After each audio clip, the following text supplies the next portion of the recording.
MPSC म्हणजे काय वाटलं हो तुले? टाइमपास वाटला? समर्पण आहे ते, समर्पण. ही अभ्यास करणारी पोरं म्हणजे काय साधी सुधी पोरं नसतात बरं. थोर समाज सुधारकांच्या विचारवंतांच्या सान्निध्यात जात असते आमचा दिवस. अरे एमपीएससी ना नशा आहे, नशा. त्या मराठीचे एवढे भारी भारी शब्द कायले बोलतोय तू? काय ते सानिध्य आणि दुसरं काय होतं ते? ते समर्पण, नशा.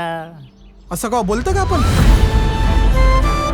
आवडली ना? खरं सांग आवडली ना? ते पक्षी बोलतात का काय तुझ्याशी? अव हे पक्षीच नाही, ते हे सारं जंगलच बोलते याच्याशी. मुलगा कलेक्टर झालाय, लईच वर चढलाय. तू इथे राज्यसेवेची परीक्षा होती ना, हा, ते स्थगितिका काय असते ना, ते आले म्हणते त्याच्यावर. कोण येईल निवडून? मोहिते पाटलांचं नाव समोर आहे वाटतं यंदा. हो ना, ते देशमुखाले आपण 2 टर्म निवडून आणलं पण त्याने स्वतःच घर भरलं. काही करू इलेक्शन जिंका देशमुख साहेब, लई सोनं दडलं या जंगलात. माझी सत्ता येणार इथं, लक्षात ठेव.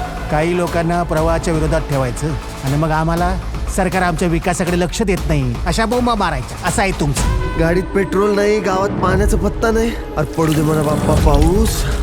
मगाशी पेपरात वाचलं मी, हायवे जाणार आहे म्हणे जंगलातून. आपण घेऊया ना हे सिरियसली.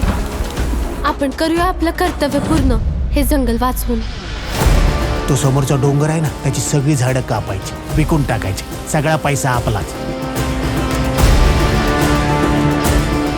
तुम्हाला विकास पाहिजे की विनाश? विकास करतेत, गावाला पुढे नेतेत, आदर्श गाव बनवतेत. पण आपल्या गावातूनच ते आत्महत्याच करून राहिले लोक.